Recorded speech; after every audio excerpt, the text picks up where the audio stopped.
Olá, pessoal! Hoje nós estamos aqui no podcast Gestão Inteligente. Todos sabem, é um projeto de extensão do IFPR Campus Assis Chateaubriand, aonde envolve de maneira integrada e efetiva alunos, professores, técnicos administrativos e principalmente a comunidade. E hoje, em especial, nós temos a grata satisfação de ter aqui conosco em nosso estúdio, posso até falar com um pouco mais de intimidade, a nossa querida professora Celina, nossa amiga e colega do Campus Assis Chateaubriand. E a Celina está hoje aqui não para falar sobre os projetos, dos tantos projetos que ela tem dentro do nosso IFPR em Assis Chateaubriand, mas de um projeto que ela tem fora do IFPR, que é algo fabuloso, porque para muitos talvez seja algo novo ou um tanto quanto curioso. E esse projeto nada mais é do que a Academia de Letras. Que interessante! Mas eu queria, professora Celina, que você começasse explicando para nós o que é esse negócio de Academia de Letras, de onde surgiu, por que aqui em Assis Chateaubriand, se é só de Assis ou não. Então, em nome do podcast Gestão Inteligente, seja muito bem-vinda. Dizer em nome do IFPR, é uma grata satisfação tê-la aqui conosco, abrilhantando o nosso podcast e trazendo informação para a nossa comunidade. Boa tarde, professor Alexandre. Agradeço imensamente pelo convite. Como o professor mencionou, hoje aqui eu estou representando a Academia de Letras do Oeste do Paraná. É uma satisfação e, mais uma vez, reitero os agradecimentos pelo espaço para a gente falar da nossa instituição. Então, a Academia de Letras, precisamente, é uma confraria, uma congregação de escritores e escritoras, né, que se reúnem em prol da literatura, da arte, da cultura. Algumas academias congregam produções em ciência, né? Às vezes até engenharia, mas a nossa academia é uma academia de arte e cultura. Então, a Academia de Letras do Oeste do Paraná, sediada aqui em Assis Chateaubriand, mas que congrega 18 municípios da região oeste do Paraná. Então, nós congregamos Toledo, Céu Azul, Nova Aurora, Iracema, Formosa do Oeste, Jesuítas, Foz do Iguaçu, Cascavel. Nossa, até Foz do Iguaçu? Exato, nós temos escritores lá. Então, é um grupo bastante diversificado. Inicialmente, nós começamos com, de modo até bem democrático, 20 homens e 20 mulheres. Né? Interessante. Exato. A nossa academia é uma confraria jovem, ela vai completar 5 anos agora, no dia 5 de dezembro, né? Nossa fundação se deu ali no contexto pandêmico, no dia 5 de dezembro de 2020. Fizemos, inclusive, o lançamento virtualmente, tanto em função da pandemia, quanto pelo fato de que muitos escritores eram de outras regiões. E naquela ocasião nós éramos em 40 acadêmicos, e aí, ao longo desse período, 5 pessoas não estão mais conosco, né? 4 delas saíram da instituição por razões várias, e infelizmente normal, nós perdemos um acadêmico nosso, o Venâncio Prati, né? Que era já um senhor de mais de 80 anos, e ele acabou falecendo no final do ano passado. Inclusive, nós o homenagearemos agora este ano, a nossa biblioteca vai ser inaugurada e nós vamos chamá-la de Venâncio Prati. Então, o nosso propósito, né, é reunir e dar visibilidade aos escritores e escritoras da região oeste do Paraná, né? E o professor até comentou, né, perguntou o que seria uma academia de letras, porque geralmente quando a gente fala de academia de letras, a gente pensa na Academia Brasileira de Letras. Exato, e parece... a primeira coisa que vem na cabeça da gente. Exato, né? E a gente pensa assim que é algo tão distante, e isso, na verdade, é uma proposta até da própria ALOP, né? Desconstruir essa erudição, essa aura tão distante, né, que deixa intocável. Né? Eu fico imaginando assim, Academia de Letras, para mim é aquela pessoa intocável, ou um produtor. Sim, né? Exato. Então, assim, quando a gente sempre pensa a Academia Brasileira de Letras, né, que foi e é frequentada por nomes assim, né, muito famosos, né? Com história. Machado de Assis, né? E tal, exatamente. Então, a gente pensa, puxa, mas como uma entidade como essa na nossa região? E aí, depois, nós fomos descobrindo, né? Porque nós também estamos no processo de compreensão, de ampliação, sabe? o que é de fato esse tipo de entidade. Então, a nossa intenção é congregar escritores e escritoras, dar visibilidade à sua produção, porque só quem já lançou um livro, publicou um livro, sabe que é um trabalho bastante grande, Sim, né? É um desafio. É um desafio. Então, assim, há muitos escritores e escritoras que escrevem muito bem, que produzem muito, mas que às vezes ficam ali com seus manuscritos guardados por anos, às vezes a vida toda, e não sabem como dar visibilidade. Então, o intuito é a gente reunir, como temos feito, esse grupo, né? E nas suas publicações, dar apoio, dar divulgação. Então, sempre que um escritor nosso, inclusive, recentemente nós tivemos uma escritora, a Odilma, que é de Marechal Cândido Rondon, ela lançou agora, no último dia 10, uma obra que tematiza a história de Marechal. E aí vai um grupo daqui, né? Nós somos ali, hoje eu estou na presidência da academia, então um grupo que vai ali prestigiar, vai dar guarnição, vai dar representatividade também para aquele escritor. Né? Exato. Então, o propósito é esse. E pensar no oeste do Paraná, né? Porque nós temos várias academias no Paraná e no Brasil. Essa também foi uma descoberta que a gente fez depois, né? Quantas academias, quantas entidades literárias nós temos? Eu achava que era uma só que existia, que era só a Academia Nacional de... Exato, mas nós temos várias. Inclusive, a nossa Academia de Letras é filiada à ALCA, que é a Associação das Academias de Letras, Ciências e Artes aqui do Paraná, né? Nosso presidente é o Herculano, que é ali de Irati. E essas academias têm o mesmo propósito, então, movimentar a literatura de sua região.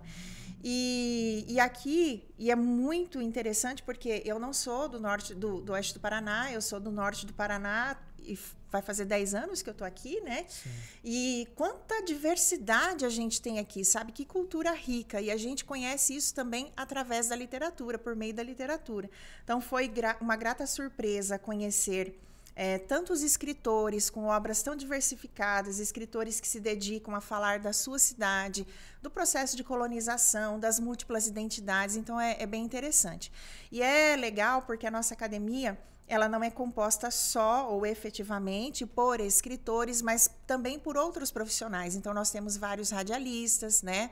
Nós temos aqui em Assis a Dona Helena, que é da Rádio Vale Verde, que é da nossa academia também.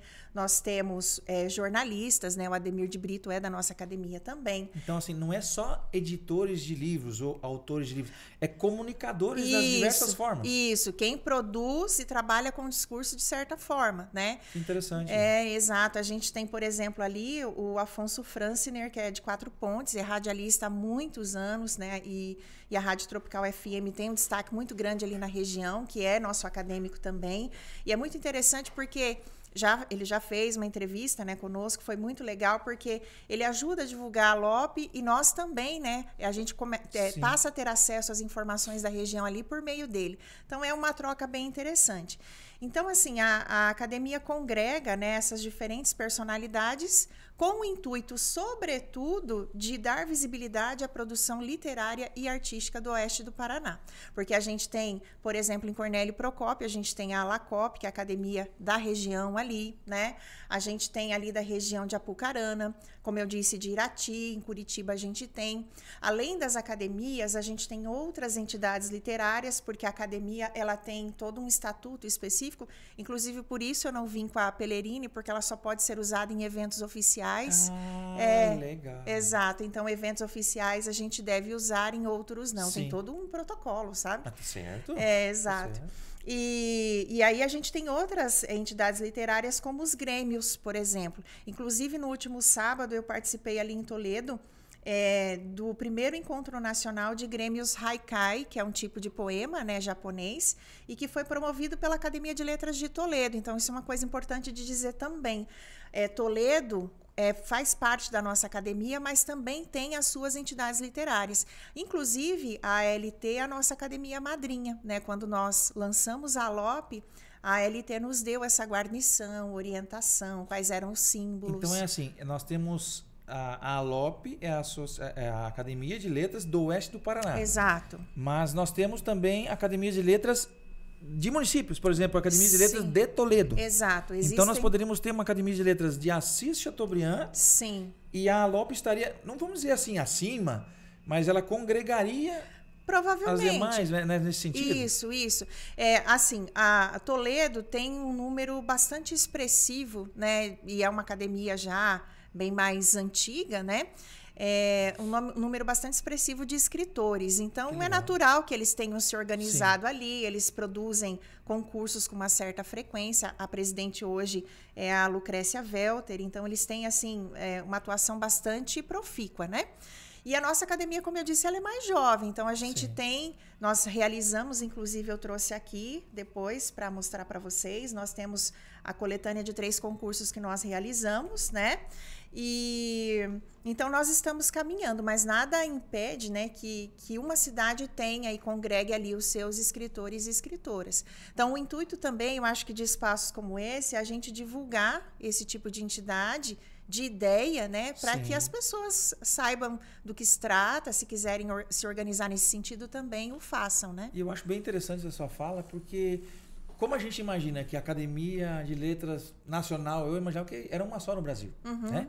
Aí você vem a região oeste, aí você já me fala que tem as locais, aí fico pensando que legal seria se cada município tivesse a sua academia, porque estaria fortalecendo a produção literária, o incentivo à cultura, à arte e as demais áreas que você está falando, a comunicação no modo geral, e valorizando esses profissionais, esses artistas e autores do município, né?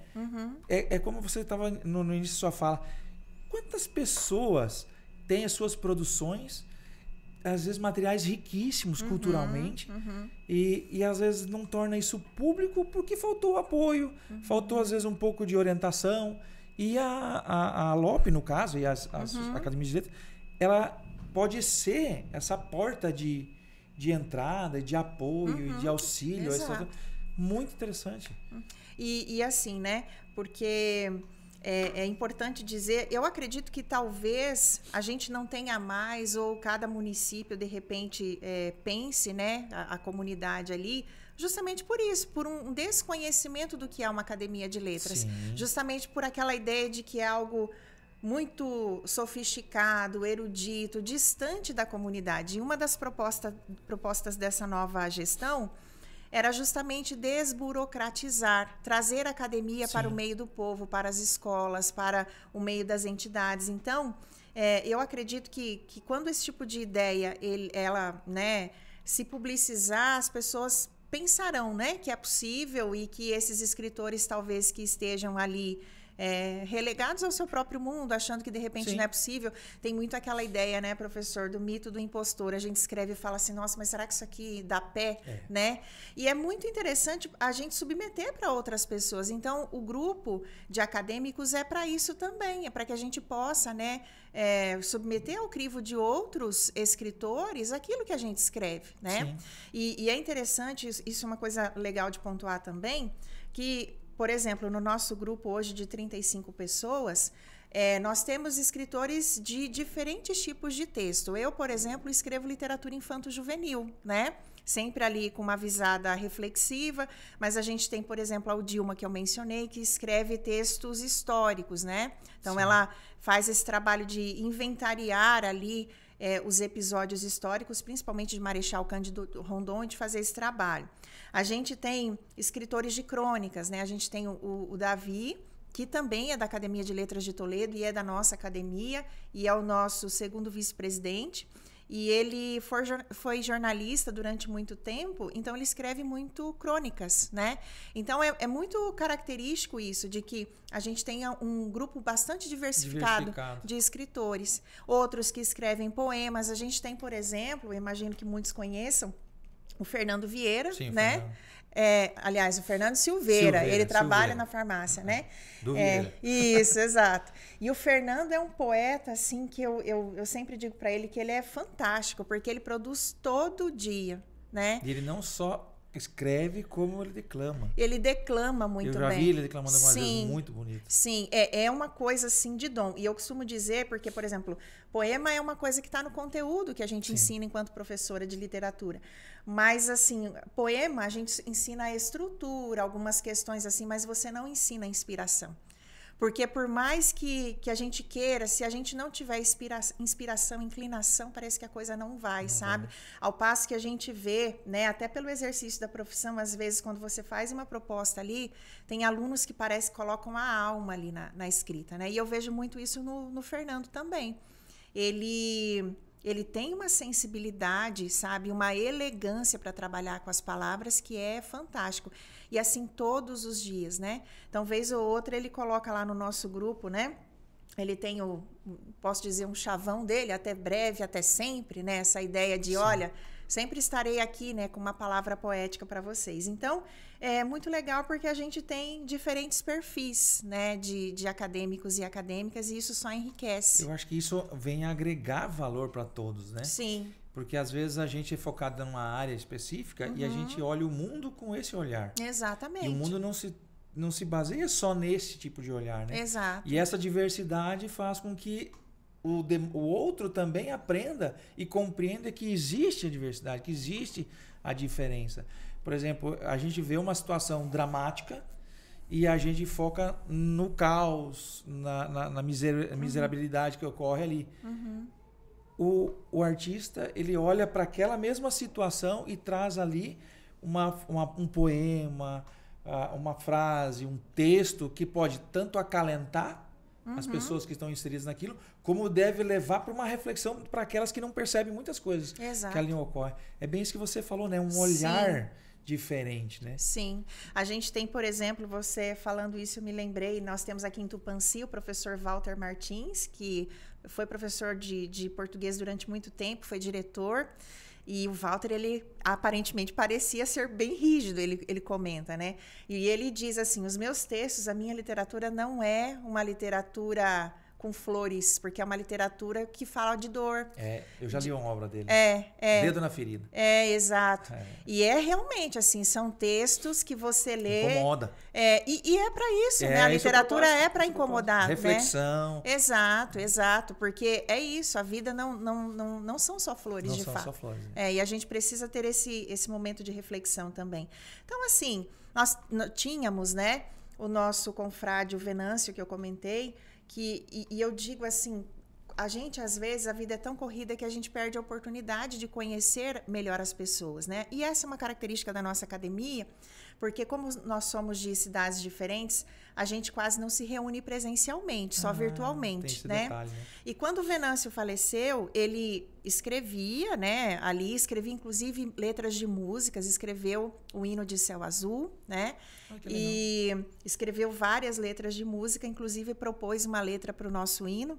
E em visita à esposa dele, ali a filha, né, a gente via a riqueza, sabe, justamente essa fineza de sensibilidade para captar aquele espaço. Eu confesso que eu não conhecia assim Céu Azul, né, fui lá para isso, passava só, e ele conseguiu traduzir em palavras de modo melódico, né, porque letra de hino precisa ter melodia, né, e muito sofisticada a figura daquela cidade, sabe?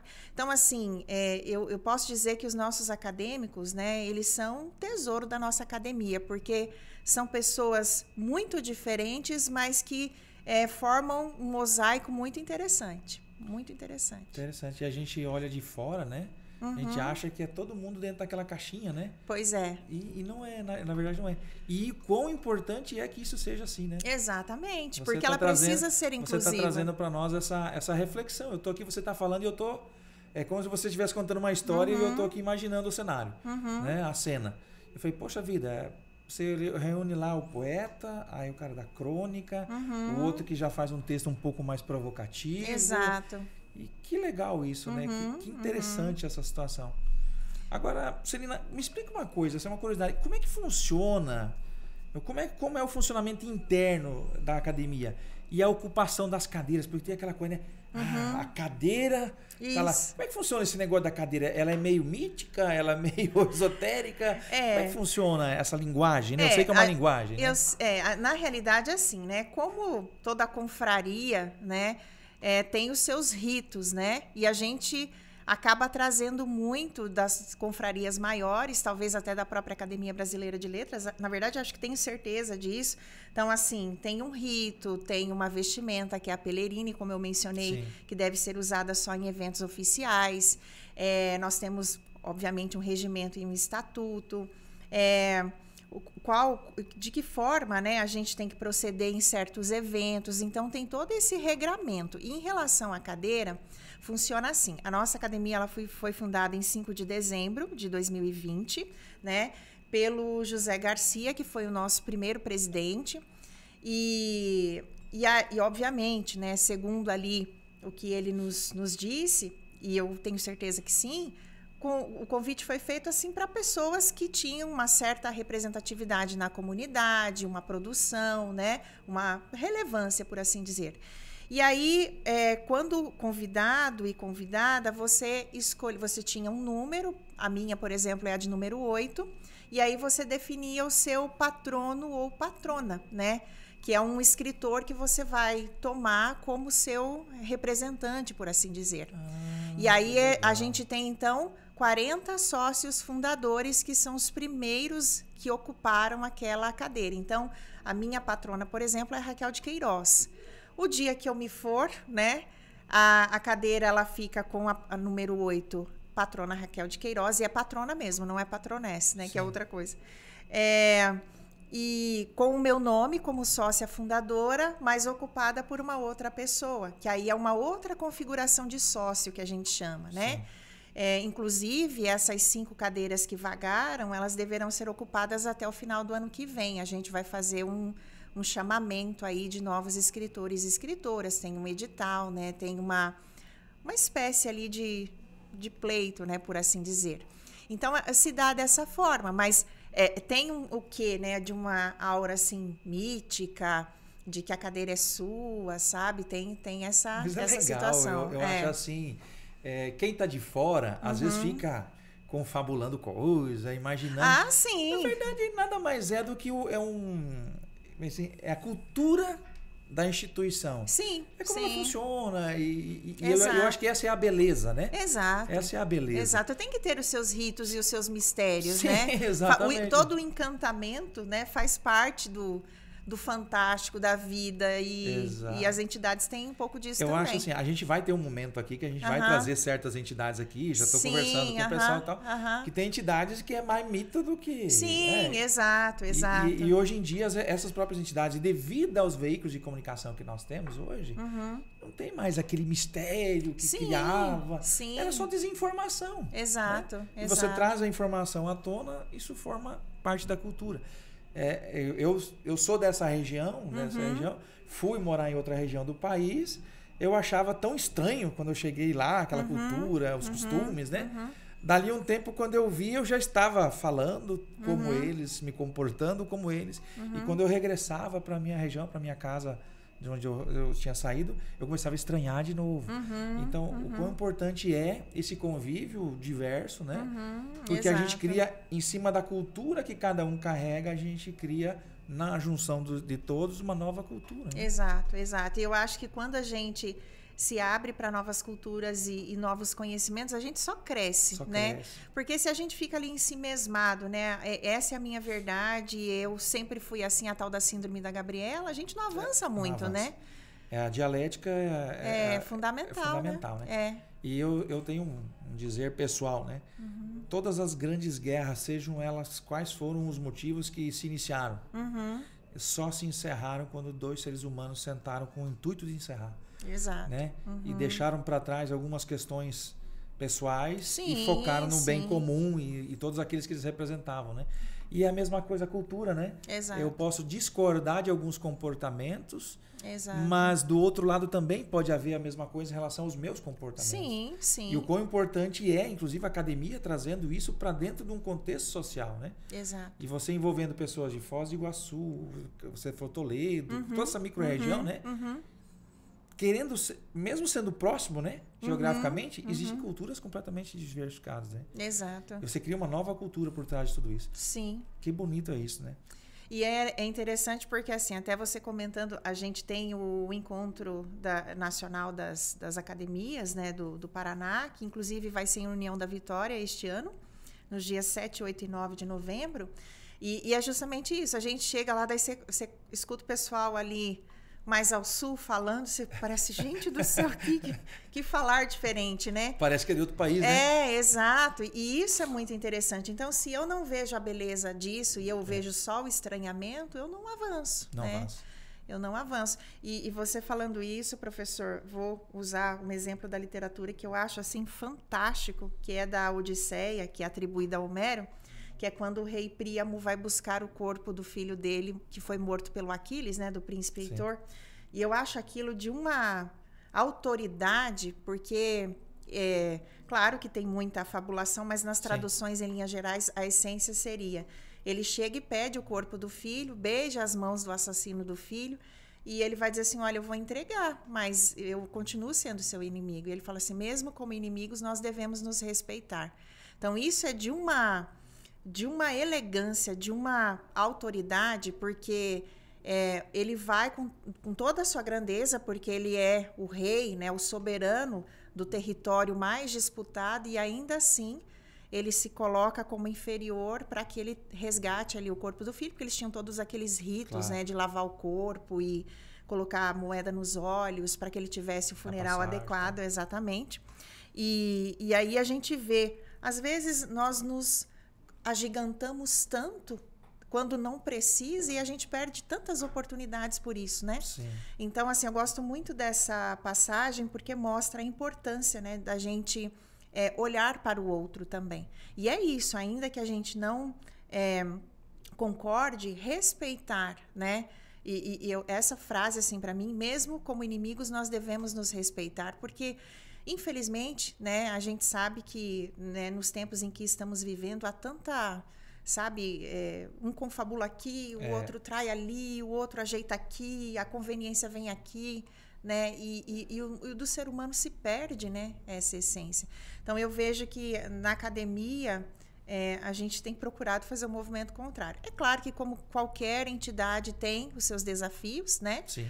Mas o intuito é que a gente sempre ali se congregue em favor da arte e da literatura. Eu acho muito interessante que a gente sempre, quando fala de conflitos, né? Isso existe desde que a humanidade tá aí. Sim.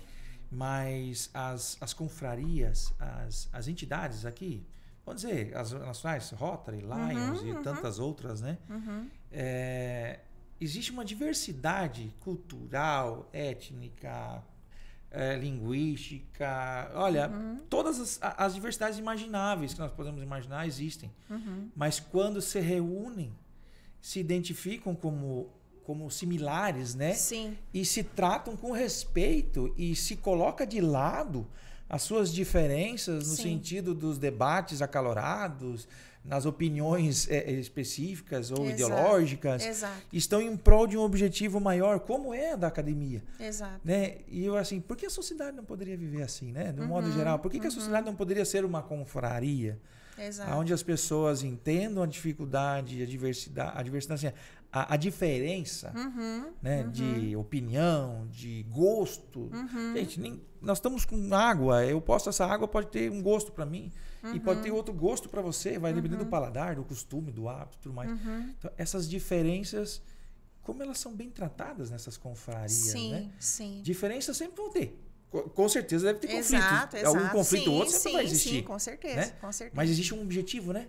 Existe um foco ali. Exato. E por mais que a gente vá divergir de algumas ideias, mas o objetivo está claro, né? Exato. Eu acho muito bonito isso. E se a sociedade pensasse dessa forma, a gente não estaria, acho que, na situação que a gente está hoje. Com certeza. Não só nacionalmente, que a gente tem a polarização no nosso país, né? Sim. Mas globalmente, se você olhar, tantas coisas. Às vezes você olha assim, mas isso é tão pequeno. É uma situação tão pequena, tão fácil de resolver. Mas o ego transborda o corpo do indivíduo e impede que essas discussões sejam feitas, né? E aí entra a cultura, entra a arte, a literatura, aonde traz para o ser humano uma reflexão um pouco mais, vamos dizer assim, mais humana, Sim. Né? Mais do ser humano e não dos seus anseios, né? Exato. Eu acho muito legal. Inclusive, você falando isso, também me ocorreu uma outra citação do professor Antônio Cândido de que a literatura, e a gente pode colocar a arte, a música, humanizam o ser humano. Eu acho que você sintetizou tudo o que eu quis dizer aí, exatamente. Porque é justamente essa ideia, né, da arte que faz a gente... E a gente está falando de instrução formal necessariamente, Não. A gente está falando de beleza, de estética. Eu comentei do evento que eu fui no sábado e a abertura se deu com a apresentação do hino nacional na sanfona, sabe? Eu já vi, é lindo. Gente, também. é lindo demais. Né? E um rapaz assim, jovem, aquilo, não sei se porque a gente passa dos 40, eu tô no limite, cheguei aos 40 esse ano. A gente vai ficando meio saudosista, né? Eu já passei. E aí eu falo, gente, que coisa mais linda. E isso também me faz refletir, né, falando de diversidade, sobre o respeito a essas diferentes identidades, inclusive dos jovens. Porque assim... E nesse sentido, né, que a gente vem conversando, às vezes a gente pensa assim, puxa, mas eu, né, 40 anos, já estudei tanto, já escrevi e tal, mas eu não sei fazer o que esse rapaz faz, né? E, gente, de assim, sem erro nenhum, aquele som limpo que emociona a gente, sabe? Então, assim, lá nós estávamos em pessoas de diferentes regiões do Brasil e todo mundo se emocionou. Porque é isso, ainda que nós tenhamos as nossas diferenças, mas a gente não tem como não se emocionar com o hino do seu país. Exato. Eu acho, né? que a sociedade que perde a beleza, o culto pelo próprio hino, eu acho que perde sua essência. Exato. Porque ali é para simbolizar a nação como um todo, com as suas diferenças. E a gente vê muito isso quando você, ainda que você esteja aqui na fronteira, quando você está fora do país, qualquer coisa que você vê referente ao Brasil parece que é assim uma coisa de acolhimento. Que se remeta, né? Uma camisa de alguém que tem uma gola amarela, o verde, a camisa é amarela, o verde, você remete à bandeira do país. Então, eu acho que assim, essa diversidade ela precisa ser celebrada, né? E em relação à idade, em relação à etnia, em relação à origem, falando disso, inclusive, né? E de confraria acadêmica e literária, é importante dizer, porque a gente às vezes pensa que são assim pessoas com uma alta formação. A gente teve recentemente, agora no início do ano, na verdade, em Cascavel, e aí os presidentes são convidados, a posse de novos acadêmicos da Academia Cascavelense de Letras. E dentre eles, a gente teve ali um educador popular, que é um senhor já, né, de quase 70 anos, que trabalhou a vida inteira formando jovens nas comunidades, né? Uma pessoa que, ainda que não tenha instrução formal, mudou a vida de muita gente por meio da arte, do teatro, da literatura. Por isso, inclusive, né, recebeu a deferência de uma cadeira na academia. Então, ao mesmo tempo que a gente teve, não sei se o professor ficou sabendo, o professor Fausto, que era coordenador do curso de Direito da Univel, que faleceu recentemente de câncer, né? Ele também foi empossado nessa ocasião. Até comentei, assim, algo bem triste, porque ele estava tão, assim, resignado, era a palavra, né? E contando ali da sua história, porque eles fazem um discurso na posse, ele dizendo que estava com câncer e que já estava num estágio bastante difícil, mas que ele acreditava muito, né, no futuro, e enfim, né? E aquilo tocou muita gente, porque uma pessoa tão grande, né? Ele tinha ali uma produção gigantesca, não só na área do direito, mas que naquele momento se colocava de forma tão humilde, sabe? E aí isso foi em fevereiro, dia 10 de fevereiro, e agora recentemente ele se foi. Então é o que eu digo, assim, sabe? A vida é tão rápida, né? O porquê a gente ficar fazendo, não, esse não pode entrar. Quem pode entrar é só esse, sabe? Sim. Então, ao mesmo tempo que a gente tinha ali o professor Fausto, que tinha uma produção gigantesca na área dele ali, a gente tem um educador popular, a gente tem, né, pessoas de diferentes regiões. Então, é muito interessante celebrar isso, sabe? É legal quando você fala isso, porque a gente pode... Algumas frases que me veem em mente, assim, né? Cada acadêmico, de certa forma, acaba sendo um guardião da memória e da criatividade do nosso povo.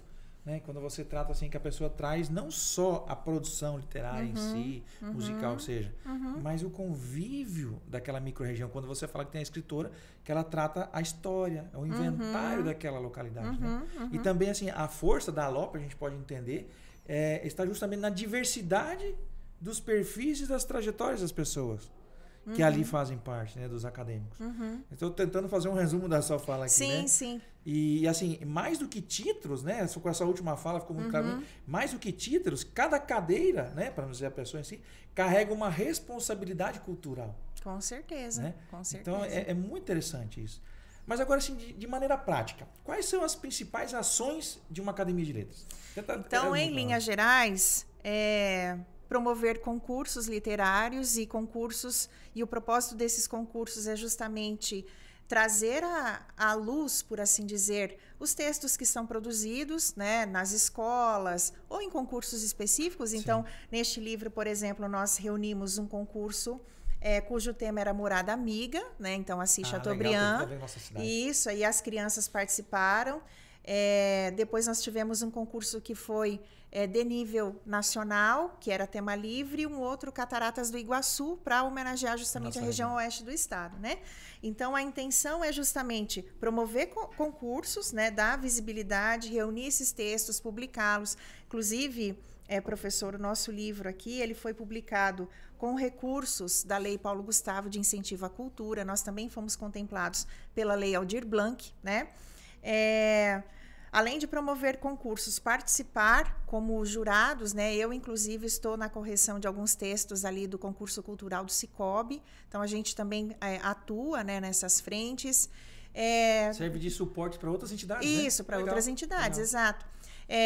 Atuar em parceria, então, não é uma rivalidade, não é para ser, né? Então, por exemplo, com a Academia de Letras de Toledo, a presidente esteve aqui na semana passada para ministrar uma oficina de haikai para os nossos alunos ali do Instituto.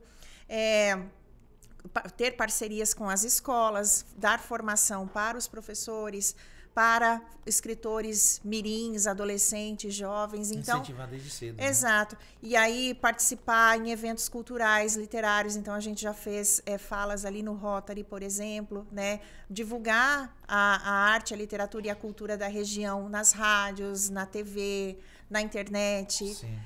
Participar, por exemplo, alguns escritores e escritoras que não são da nossa academia, às vezes nos convidam. A gente vai participar agora em outubro do lançamento Jovens Escritores, que é um projeto da Prefeitura de Formosa do Oeste, né, que eles fomentam ali a produção dos alunos do Fundamental 1, se não me engano, dos últimos anos ali. E aí a academia estará lá como entidade literária, como o professor mencionou, guardiã, por assim dizer, da arte, da cultura e da literatura. Então, a função é promover uma espécie de curadoria literária e cultural, mas também guarnição, apoio, formação, visibilidade, né? Então, por exemplo, a gente tenta trazer, por isso a ideia da desburocratização e da inclusão, escritores negros, indígenas, imigrantes, né? Então, o intuito é que a gente apresente também essa diversidade que a literatura traz. Você vê que você tocou na questão das etnias, né? E dos imigrantes. Isso é uma cultura que a gente está recebendo, né? Exato. A gente recebe ela dentro da nossa sociedade e às vezes a gente incorpora e não sabe nem de onde ela existe, de certa forma, né? Exato. Eu digo assim, a nossa região tem recebido muitos venezuelanos, haitianos, paraguaios e tudo mais. E às vezes a gente entra num contexto onde a gente absorve determinados costumes, inclusive alimentares, né? Falas e tudo mais, e a gente não sabe de onde veio. Né? Exato. Como eu morei em Cuiabá um tempo, tinha palavras lá que eu achava curioso. Por que fala isso aqui? Tem nada a ver. Da onde que tiraram isso? Depois que eu fui estudar história, eu tive acesso a uma tese de doutorado de um professor da Universidade Federal, que ele contava a história do estado do Mato Grosso. Quando eu li aquele trabalho, falei, nossa, tudo fez sentido. Tudo fez sentido. A fala fez sentido, o nome das ruas fez sentido. Até algumas rixas que haviam entre questões locais e quem vinha de fora e tudo mais. Passei algumas discriminações por causa disso, inclusive. Fui discriminado por ser do Sul, né? Infelizmente. Mas eu comecei a entender o porquê. Né? Então, assim, quando falta informação, excede atitudes descabidas, né? Exato. E, então, assim, a academia, eu acho que ela promove essa integração cultural, literária e tudo mais. E eu acho muito interessante quando você fala assim que a academia está servindo de base e fomento para promover outras instituições e outras ações, por exemplo. Né? E nesse sentido, assim, o que você achou que foi mais marcante no desenvolvimento da ALOP do início até agora? Que você participou desde o início, né? Isso. Tá? Desde o início até agora, nesses 5 anos, o que você acha que foi mais marcante para a academia? Olha, professora, além dos concursos, porque isso é importante, né? É uma forma de registrar essas identidades, porque, por exemplo, desses autores que na época eram crianças, né, hoje já são adolescentes e vai ficar registrado aqui. Mas eu acho que justamente essa oportunidade de conhecer e de divulgar a região oeste do estado por meio da literatura e da cultura. Então, assim, ainda que a gente tenha, por exemplo, a escritora lá de Marechal, as pessoas aqui de Assis a conhecem, porque a academia serve de vitrine para isso também, sabe? Sim. Então, eu acho que é fazer circular essa literatura local. E por que eu acho que essa é um grande feito, não só da nossa academia, mas das academias das cidades ou locais? Porque, como professora de literatura, e o professor, imagino, como leitor também, sim, o que a gente vê? Muitas vezes a gente estuda literatura europeia, portuguesa, depois a brasileira, e eu costumo dizer assim, a gente às vezes não conhece nem a literatura da América do Sul. Os alunos saem local. E o intuito é justamente esse, é a gente mostrar que se produz literatura na nossa região, quem são esses escritores e onde eles estão. Porque eu costumo dizer que tem aluno que acha que escritor é só gente que já morreu. Né? E na realidade, não. Exatamente. Então, assim, é mostrar que a literatura está no meio da comunidade, é produzida pela comunidade e precisa ser lida pela comunidade. Eu acho tão importante isso, professor Cine. Eu estava trabalhando um tempo atrás, faz alguns anos, isso no estado do Mato Grosso ainda, quando eu estava lá, e estava utilizando um dos meus livros, né, publicados, eu e a professora Keila e tal. E um certo dia, lá pela metade do semestre, um aluno desperta, parece que saiu da caverna e fala assim: professor, que legal, eu fui ver aqui, esse livro foi o senhor que produziu? Eu falei: foi, agora que você descobriu. Ou seja, estimular também as pessoas a observarem que o autor pode ser o seu professor que está na sala de aula. Exato. Pode ser um colega de sala de aula, pode ser um vizinho, pode ser um parente. As pessoas criam eu não sei a palavra correta, uma armadura, ou sei lá, uma estrutura ao redor do autor e do produtor intelectual ali, achando que ela é diferente. Sim. É um ser humano meio que, sei lá, tá no Olimpo. Endeusado, né? Endeusado, né? Exato. E não, às vezes, a pessoa, na maior simplicidade, ela pode contribuir, sim, com o desenvolvimento do outro. Às vezes ela não teve a oportunidade de escrever, às vezes ela não teve a iniciativa, ou nunca foi colocado para ela a possibilidade dela fazer tudo aquilo, né? Exato. Porque cada um de nós somos um poço muito profundo de informação. Sim. Porque cada um na sua área, né? Cada um na sua área. Eu mesmo estou com dois livros agora que está passando por revisão, e é um divisor de águas para mim. São 2 livros que fogem totalmente das temáticas que eu já produzia até então, né? São mais de 20 publicações, só que todas técnicas, né? Produção técnica, né? Então, focada no conteúdo técnico da área. E agora eu entrei numa área um pouco mais filosófica, mais reflexiva e tudo mais. Para mim mesmo, tá sendo um desafio. Né? Você foca num conteúdo específico que ele tem meio que um início, meio e fim esperado. Exato. E quando você parte para a literatura, a abordagem da qual eu estou fazendo um tanto quanto filosófica, até eu mesmo falo: mas será que eu posso? Será que eu tenho direito de opinar assim, né? Então, porque eu sei do tamanho da responsabilidade que é, né?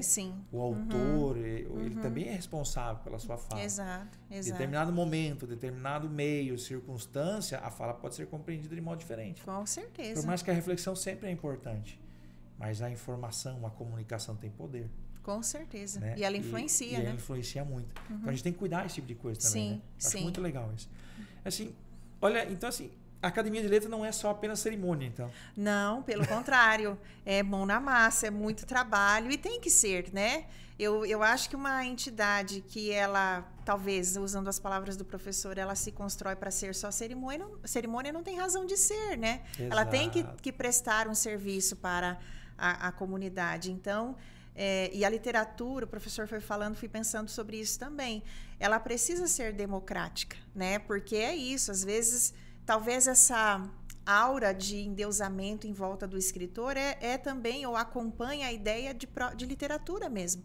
Não é para mim, não posso ler livro antes. Hoje ainda é bastante caro, mas antes era muito mais, não era todo mundo que tinha acesso. Deveria ser muito mais barato.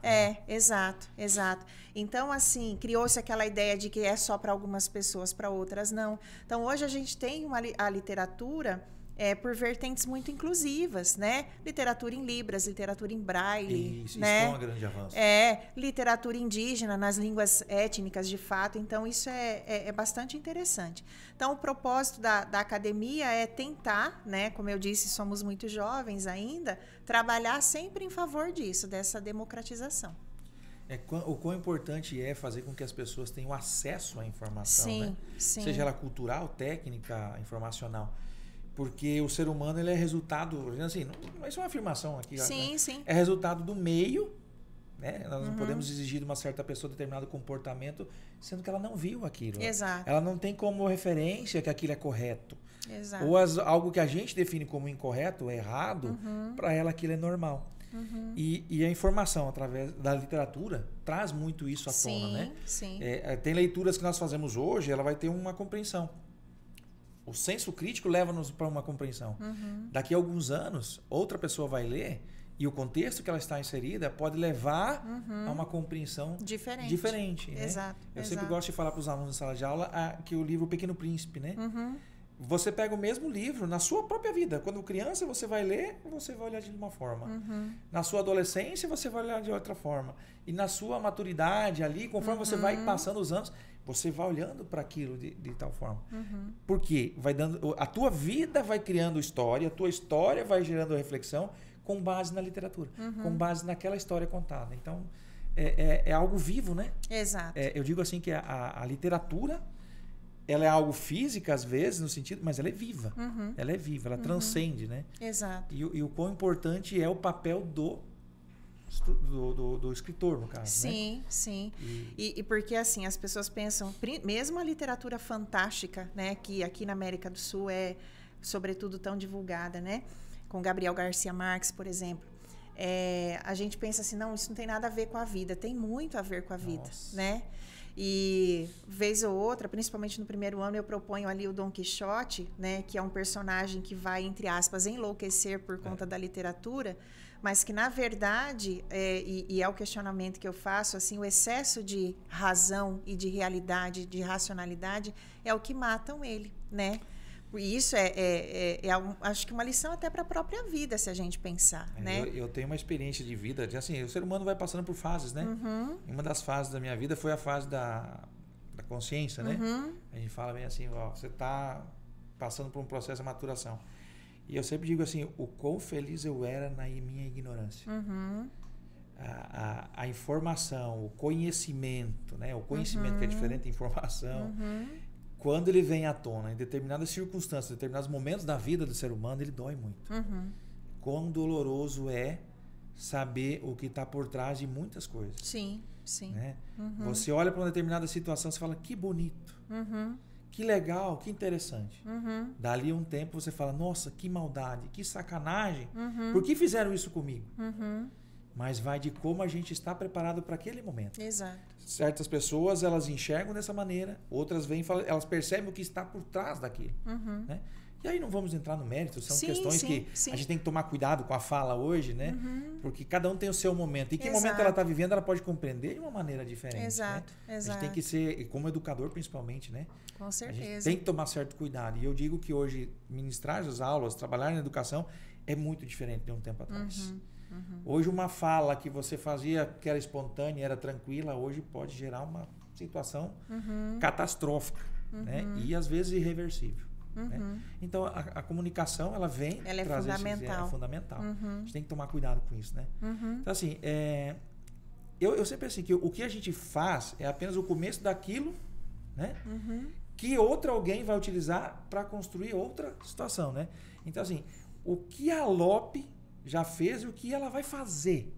O que vocês têm de planejamento? Qual as situações que vocês ainda sonham em alcançar nessa caminhada que a Lope vem desenvolvendo? Eu acho que de todas, são muitas, né?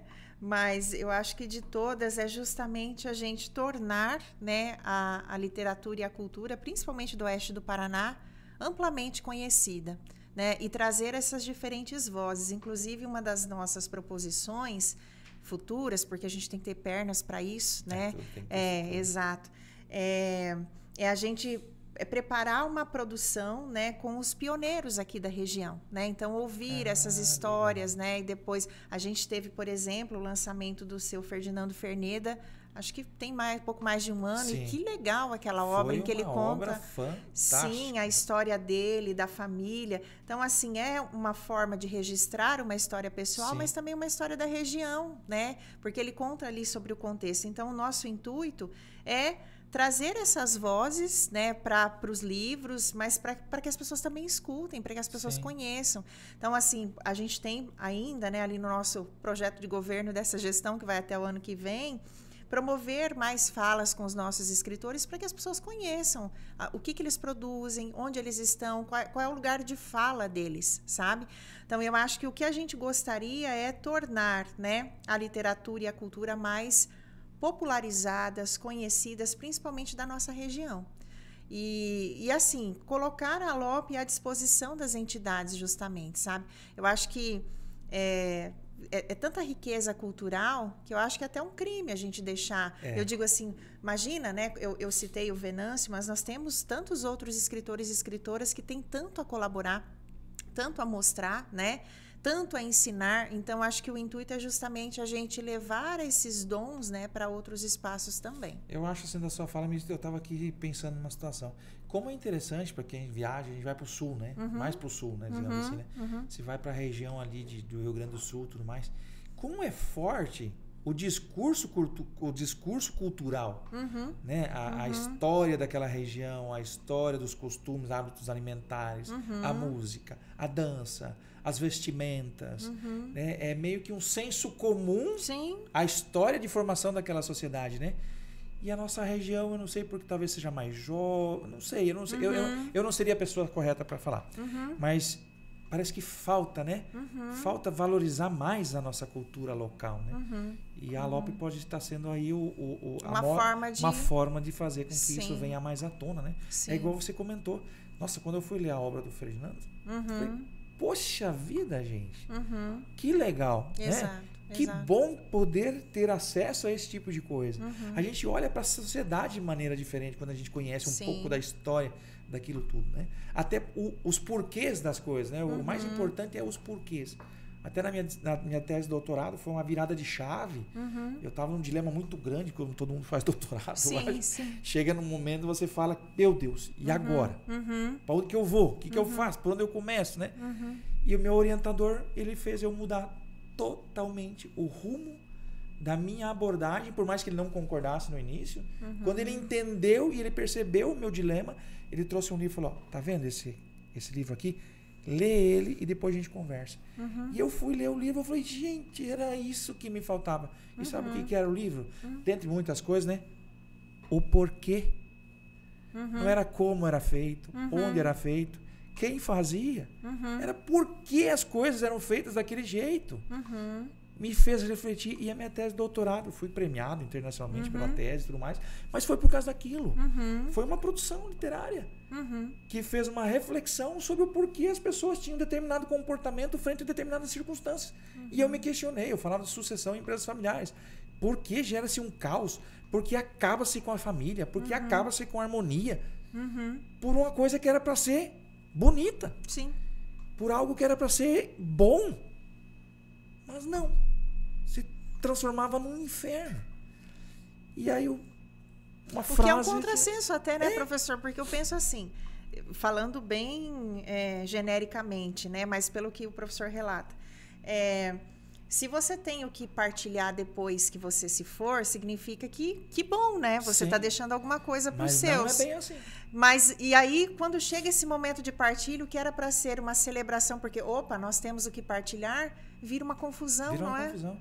Eu não vou entrar aqui a fundo, porque o nosso tema de hoje não é esse. Sim, claro. Mas eu ministrei treinamentos onde eu tratava sobre esse tema e eu, através dessa minha observação, né, através desse texto, eu faço algumas indagações. E dentro dessas indagações, 2 pessoas vieram presencialmente, não contaram a história, elas vieram. Que o irmão dela havia mandado matar o pai por causa. E o outro, 2 irmãos mataram o pai em detrimento do patrimônio. E a região próxima da gente aqui. Olha o caos. Exato. E a minha tese foi tão marcante para mim que hoje o livro que eu estou para lançar agora, está na revisão, o título dele é Como Destruir uma Família Utilizando um Negócio de Sucesso. Então é exatamente isso, né? O que é para ser algo bom, se tem algo... Não, mas é o pivô central da destruição. Mas não vamos entrar no mérito aqui, né? É outra obra literária que vai sair em breve. E a gente vai poder, talvez, um momento discutir sobre isso. Com certeza. Mas como a literatura, ela traz essa reflexão. Para mim, foi uma mudança de chave. Isso foi uma virada de chave no meu desenvolvimento intelectual, inclusive. Né? E a minha percepção em relação a determinada área. Então, assim, gente, leitura... Né? A gente poderia ficar aqui uma hora só falando do poder da leitura especificamente, seja ela qual for, né? Exato. Eu pego meu filho, por exemplo, eu comecei uma meta agora, a gente vai ler 2 salmos por dia. Ele lê, eu leio e a gente interpreta juntos. Se você pegar o meu filho antes e o depois daquilo, já mudou a maneira como ele faz a leitura, a interpretação do texto dele, o interesse pela leitura, tudo. Né? Não entrando aqui no nível da espiritualidade, da religiosidade, né? É o texto em si, exato, né? Exato. Ele já pegou a Bíbliazinha, pôs lá debaixo da televisão, e aí quando antes de dormir, ele, papai, nós não vamos ler?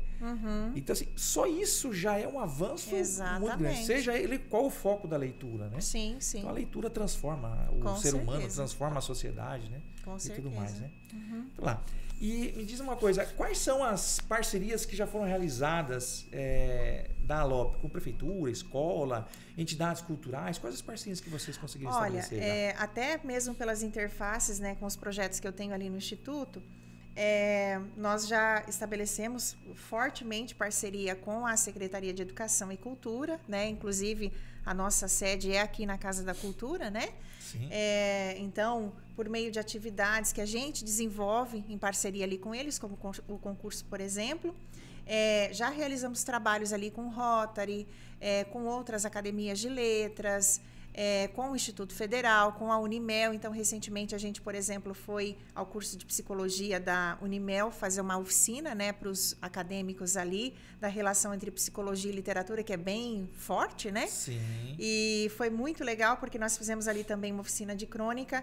Então, com entidades várias aqui, sabe? Então, entidades tanto públicas quanto privadas, né? O intuito é que a gente leve ali, digamos, os serviços da academia para esses espaços e faça a academia ser conhecida também. Isso é importante, né? O Cicobi, como eu comentei, sim, né? Na verdade é disseminar, né? Disseminar. Exato. E como que a comunidade pode participar ou se aproximar da ALOP, no modo geral? Olha, a gente agora que estamos estruturando a nossa sala, nós vamos começar a realizar atividades públicas, né? Para que a comunidade venha assistir, uma fala com o escritor, uma contação de histórias, né? A contação de histórias, inclusive, muito legal. A gente já começou a fazer. Na semana retrasada, eu fiz uma contação de histórias aqui com as crianças ali do Nelita, né? Da escola. E foi muito interessante. Então, a comunidade pode conhecer por essas intervenções, né? E caso, né? E a gente sabe que muitos têm ali o seu veio artístico, né? De escritor e de escritora, pode nos procurar, né? A mim, a outros membros da academia, para mostrar os seus textos, e aí a gente tenta colocar ali nos nossos circuitos de eventos. Então, o lançamento de um outro escritor, aí a gente chama a pessoa para falar um pouco a respeito do texto dela, orientações, por exemplo, a respeito dos editais de fomento. Às vezes a pessoa não tem ali recursos para publicar um texto por si só, né? A participação em eventos. Então, assim, a gente teve recentemente a Semana Literária do SESC, em que eu fiz o pré-lançamento do meu livrinho Infanto Juvenil, que eu vou lançar agora no final do ano. E aí, assim, as pessoas da comunidade passam a conhecer a academia, passam a conhecer o escritor também. Vamos participar da finalização do projeto de leitura aqui do município no final do ano. Então, a academia tenta, assim, né? Mostrar o que faz, mas também quer escutar o que os outros estão fazendo, né? A gente teve recentemente, a gente vai ter a Bienal do Livro, a primeira do Paraná, agora em outubro, né? Com vários nomes assim famosos, né? E aí há escritores, por exemplo, que vêm nos procurar, alguns vêm pedindo patrocínio, isso é bem verdade, Normal. né? Mas assim, no momento, né, como eu disse, a gente está em estabelecimento, a gente não tem condição de custear, Seria né? bom você conseguisse auxiliar, né? É, ter esse recurso é. para poder auxiliar. Né? Exato, mas assim, o que a gente quer no futuro é isso também, né? Porque nós conseguimos recentemente o título de utilidade pública municipal, né? Que é aquele título, o professor sabe, Sim. de que a instituição tem penetrabilidade na sociedade, relevância. Sim. Estamos buscando a estadual, porque aí a gente também consegue fazer frente a demandas, por exemplo, para os políticos, né? Pedir um terreno, pedir fomento para auxiliar num evento. Essa nossa colega de Toledo, a Lucrécia, por exemplo, ela participa de vários editais. Esse evento, ela tinha ali, acho que em torno de R$30 mil para ela poder fazer o evento. Então, assim, custear a vinda de escritores, auxiliar na publicação, sabe? Promover, exato, né? Exato. Então, assim, como nós estamos em estabelecimento, são muitos projetos, muitas possibilidades para que a gente possa cada vez mais atender a comunidade. E né? você falando essa questão do dinheiro, quanto recebe de Prolabore cada membro da Academia de Letras? Nada. Nós temos ali, e isso é importante dizer, né, professora da área de gestão, sabe que nada se faz sem dinheiro. É importante falar, porque tem muitas pessoas que ficam confabulando e pensando coisas. Exato. Saber que é um trabalho voluntário, é uma dedicação, é um comprometimento. Sim, exato. Nós temos ali, né, uma mensalidade para as despesas, então assim, a gente sempre procura prever no nosso planejamento anual ações que envolvam ali aquele eventual ganho que nós teremos com a nossa mensalidade. Na verdade, tem um custo de quem faz parte. Sim, sim, exato. E então, assim, por exemplo, eu até mencionei antes de nós iniciarmos aqui que nós montamos o armário da nossa academia, que pedimos para fazer. Nós teremos o evento de final do ano. Nós agora contratamos um músico para fazer o hino, né? Na verdade, assim, o hino, a letra foi construída por um de nossos acadêmicos num concurso, né? Mas precisa colocar melodia, precisa escrever partitura, precisa gravar em estúdio, uma série de ritos ali. E então isso tem um custo, né?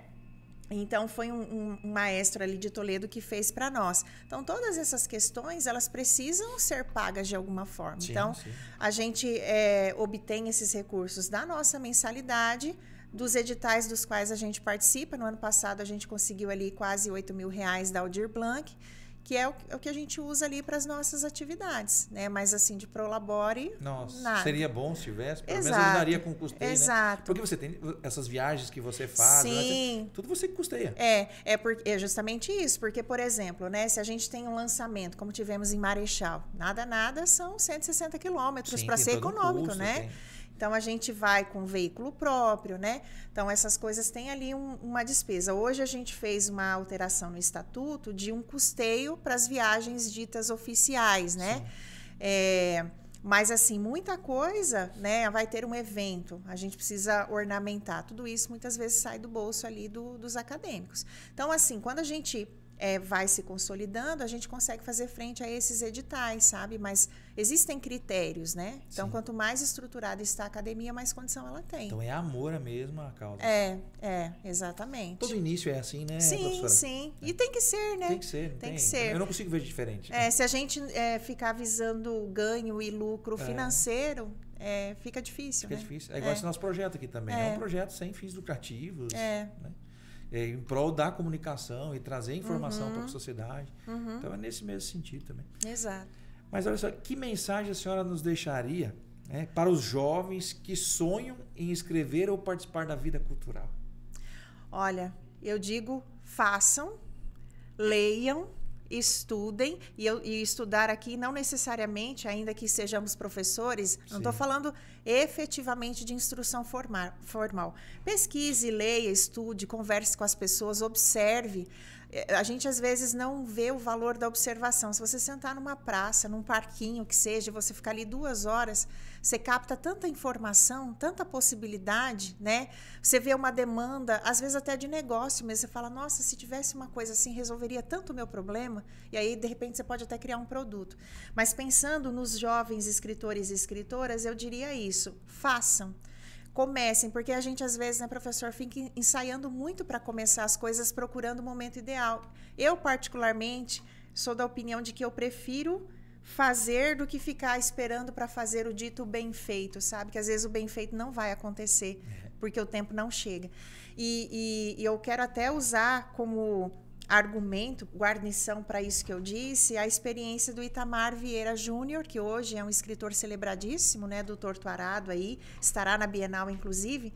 Ele disse assim que quando ele começou a escrever, alguém, ele não disse quem, né, disse para ele, olha, para, porque você não escreve bem, não, viu? E aí, quando a gente vê hoje, né, ganhou o prêmio Jabuti, é tão celebrado, vive hoje da literatura dele, porque ele tinha uma outra profissão. E aí a gente pensa, puxa, queria muito ser como ele. Mas ele ouviu, ele começou a escrever muito tarde também, né? Muito tarde. Já um homem maduro né? Não tem idade para isso, né? Mas assim, ele ouviu justamente isso. Porque você não escreve bem, né? Se ele tivesse ouvido essa pessoa, ele não estaria onde ele está hoje, né? Então, o que eu diria acreditem no poder da literatura, né? Em tempos aí, a gente sabe, né? Inteligência artificial e tantos recursos vários, internet, tudo isso é muito bom, muito importante. Mas eu acho que perder o interesse, o encanto, o brilhar dos olhos pela literatura é uma perda muito grande para a vida da gente, sabe? Porque é isso que o professor mencionou, a literatura cura, ela transforma, ela é história, ela é política, ela é religião, ela é reflexão, ela é filosofia. Então, a gente aprende muito lendo. Então, leiam e escrevam. A leitura transforma, a leitura cura. Dentre muitos cursos que eu fiz por aí, um dos cursos que eu fiz tratava sobre as histórias que curam. Sim. E hoje eu estou editando um outro livro, elaborando um outro livro também, com situações reais que eu estou identificando no desenvolvimento do meu filho e de outros que eu observo, né, como pai e vivendo a sociedade.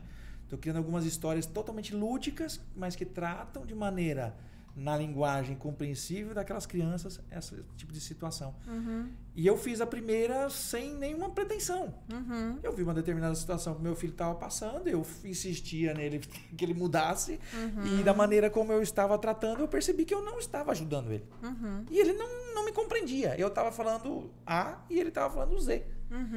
E eu imaginando, falei, como que eu vou entrar na mente dessa criança para que ela compreenda onde é que eu quero chegar, qual é a importância dessa reflexão para ele. E eu fui despretensiosamente, fiz uma escrita e mandei essa historinha para a psicopedagoga, do qual ele faz acompanhamento. Elas ficaram estarrecidas, ela falou, nossa, onde você conseguiu isso? Eu falei, não, eu fiz. Eu criei as duas professoras como duas heroínas. E ele era o outro personagem da história. Então eu construí uma historinha dele com as psicopedagogas que dão suporte a ele.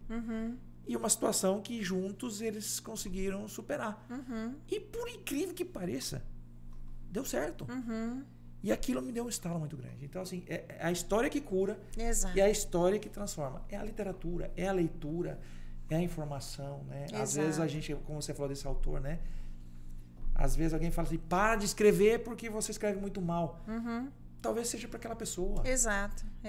E ninguém melhora se não passar por uma fase menos polida, digamos assim. Exato. Né? Eu acho que isso é muito importante. Né? É fundamental. É fundamental. Né? A professora como professora na área de literatura, português, língua portuguesa, sabe isso de fio a pavio, né? Você recebe uma criança ali, um adolescente, escrevendo muito mal, e no final do seu trabalho você consegue enxergar a transformação. E se você desistisse no primeiro contato que você teve com ela? Exato. Né? A tamanha responsabilidade do educador, né? Isso quer dizer, o grande desafio, né, do professor também é se desconstruir. Porque se a gente chega muito, tem que ser assim, colocar o aluno dentro de uma caixa, o professor sabe bem disso, a gente não consegue lograr êxito e ele também não. Sim. A gente como adulto, a gente se julga tão... saber as coisas, e a gente se depara com situações onde o meu filho, por exemplo, com 7 anos para 8 anos, ele tira aquilo assim com maior facilidade. Fala, meu Deus, então não tem idade, né? Exato. Aprendizado é uma coisa que o ser humano vai morrer com 100 anos e ele sempre vai ter algo a aprender. Com certeza. E aquele que, mais humilde que seja, ele sempre tem algo também a ensinar. Né? Isso é uma regra social, né? Com certeza, com certeza. Que legal. Eu penso assim que o futuro da LOP, né? É o futuro da palavra viva na nossa região. E aqui palavra entra escritura, entra comunicação, Sim. entra cultura, entra música, Sim. entra tudo. É a palavra, o sentido da palavra mais amplo possível, né? E a literatura nunca envelhece, né, professor? Não, pelo contrário. A gente diz que Machado de Assis, por exemplo, é muito contemporâneo porque é isso, a literatura dele e de tantos outros, e quiçá a nossa continua ecoando pela eternidade. Pela eternidade. Né? Essa frase é muito famosa, inclusive. Exatamente. Legal. Foi muito legal a nossa entrevista de hoje, Foi bacana. Né? Se você sonha em escrever, né, nossos ouvintes, a Alope é também o seu espaço. Com certeza. Né? Então, nós gostaríamos de, mais uma vez, colocar a Alope à disposição, convidá-los e convidá-las a continuar, para aqueles que já escrevem, escrevendo, lendo, e aqueles que acham que não é para vocês, é sim, se lancem, tentem. É aquela história, a gente primeiro começa e depois melhora, depois não é? melhora, exatamente. Mas legal. Muito obrigado, professora Celina. Eu que agradeço. Foi uma grande satisfação tê-la conosco. Muito obrigada pelo espaço. E esse, com certeza, é o primeiro de outros encontros, de outros momentos que nós vamos estar trabalhando aqui. Com certeza. Pelo histórico da senhora, a Alope é só mais um dos seus trabalhos, dos seus desempenhos e dos seus trabalhos extremamente valorosos, do qual eu tenho acompanhado particularmente também, por sermos colegas da instituição, mas que também são muito importantes para que a comunidade saiba mais. Sim, com certeza. Nós devemos trazer o IFPR Campus Assis Chateaubriand para a comunidade, porque nós fomos criados para a comunidade. Exatamente. Dela surgimos e para ela servimos. E o nosso trabalho, né, professor, ele é, para além da sala de aula, sempre um trabalho de educação, né? Sim. E como servidores públicos, essa é a nossa função, promover educação pública, gratuita e de qualidade, sempre. É exatamente. Isso mesmo. Legal. Pessoal, queria agradecer mais uma vez a paciência de vocês estarem ouvindo o nosso podcast Gestão Inteligente. Um projeto, como eu já disse, é um projeto de extensão, é um projetinho dessa terra, pé vermelho, tá? Aqui de Assis Chateaubriand, do qual nós focamos muito a trazer pessoas que possam agregar valor, conhecimento e principalmente sabedoria. Porque informação sem propósito não tem. Exato. Não tem o porquê existir, né? Então, muito obrigado. Não deixe de curtir nossas páginas, se inscrevam, dê um likezinho lá nos nossos vídeos e até a nossa próxima conversa aqui. Muito obrigado e até mais. Até mais.